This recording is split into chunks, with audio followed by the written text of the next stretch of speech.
بسم الله الرحمن الرحيم.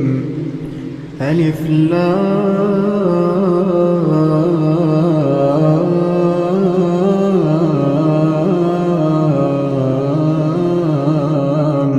ميم.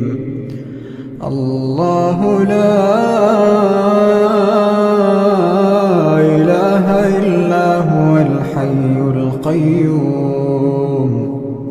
نزل عليك الكتاب بالحق مصدقا لما بين يديه وأنزل التوراة والإنجيل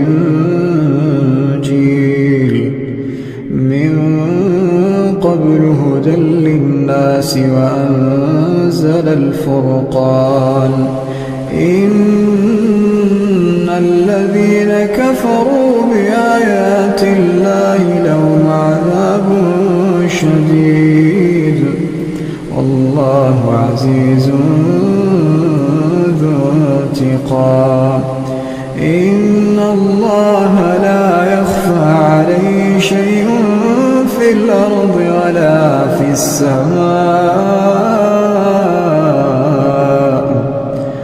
هو الذي يصوركم في الأرحام كيف يشاء. لا إله إلا هو العزيز الحكيم. هو الذي أنزل عليك الكتاب منه آيات محكمات هن أم الكتاب وأخر متشابهات. فأما الذين في قلوبهم زيغ فيتبعون ما تشابه منه ابتغاء الفتنة وابتغاء تأويله وما يعلم تأويله إلا الله.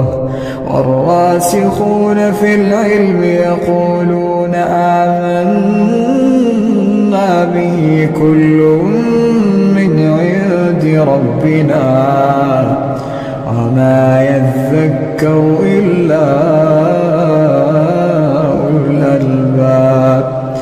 ربنا لا تزغ قلوبنا بعد إذ هديتنا وهب لنا من لدنك رحمة